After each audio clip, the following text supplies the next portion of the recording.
Snowflakes. I make over 100 every year and wanted to make a new tape on how I cut them in a little more detail so you can see the way to make them a little more special than just triangles cut into them.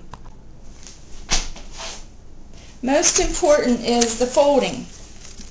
I use a 7-inch square. It's computer paper. It's a good thickness. First of all, fold point to point. And then on the long edge, fold that point to point. And here's the tricky part. You're going to make 3 triangles. You're going to fold this over like that, about that size, and then you're going to flip the paper and fold this behind, and you'll get something like that. The next step is to begin cutting. Now you're going to cut these bunny ears off, but you're going to cut them on like a slight curve so that it ends up looking like this. Next, I like the snowflakes to have the points the way this one does and the way this one does. To do that, you need to cut right in the middle and cut something that has the shape of a point. This one will be pretty good. Also very important to remember, you always need to leave a few areas on both sides that have the fold. If you cut completely through, you'll have a lot of little pieces instead of a snowflake.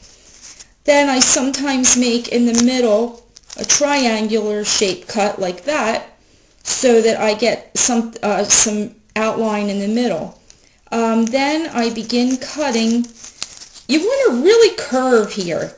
If you do all straight edge cuts, you're just not going to have a lot of variety. So the secret is to do a lot of curving cuts. And always remember, again, real important, leave some of the fold or your snowflake is not going to hold together. Okay, same on this edge. You have to leave some of the edge intact or the snowflake will not be a snowflake. It'll be a lot of little cut out pieces of paper. Okay, and I'm going to add a couple straight edge cuts like little triangles. They are part of snowflakes. If you really want to have the unique look though, you want to make curving cuts. Alright, this is what it's going to look like when you're done. You'll see where I left some of the folded edge intact so it'll stay together. And I'm going to undo my snowflake. This is the fun part. I see there I would have rather made that a little curvy, but too late now. I'll remember that on my next one. And here it comes.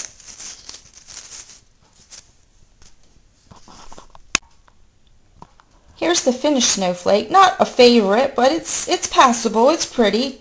It has some nice curved lines in here instead of just straight edges. It has a nice star in the middle from where I snipped upwards.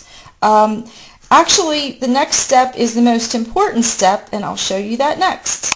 This is what I think is a really important part. I put my snowflakes on the windows, and right now they're a little ripply from being folded, and they also don't have much weight.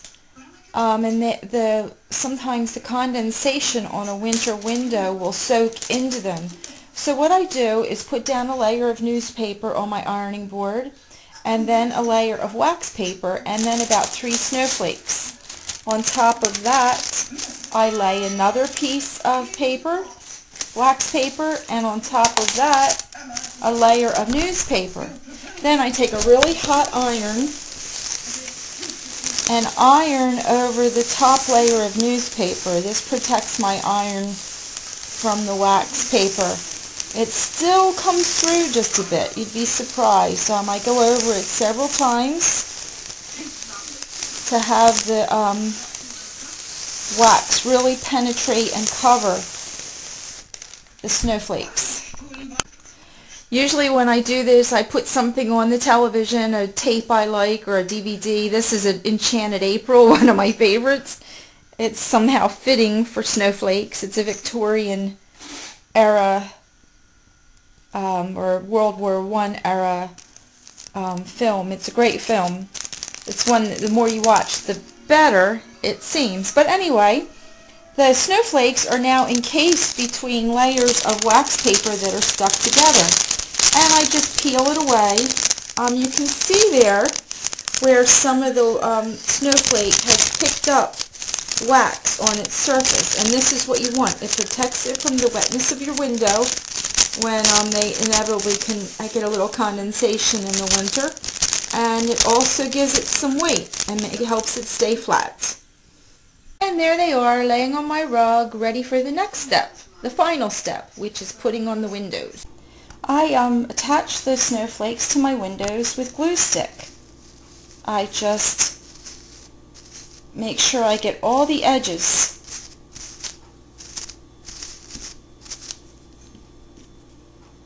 And then, let's see, what window can I use?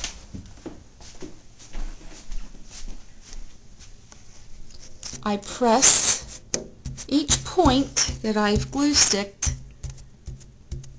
onto the window, and there you go. These give me such joy through December, January, and February. I just like to look at the space around them, and they just brighten up the windows when there's not much nice to see outside. When it's time to take them off, you just pull them off, give your window a swipe with the wet washcloth and then a spray of Windex, and there's no evidence of them left. It does tear the snowflake though, so if you have one that's really beautiful,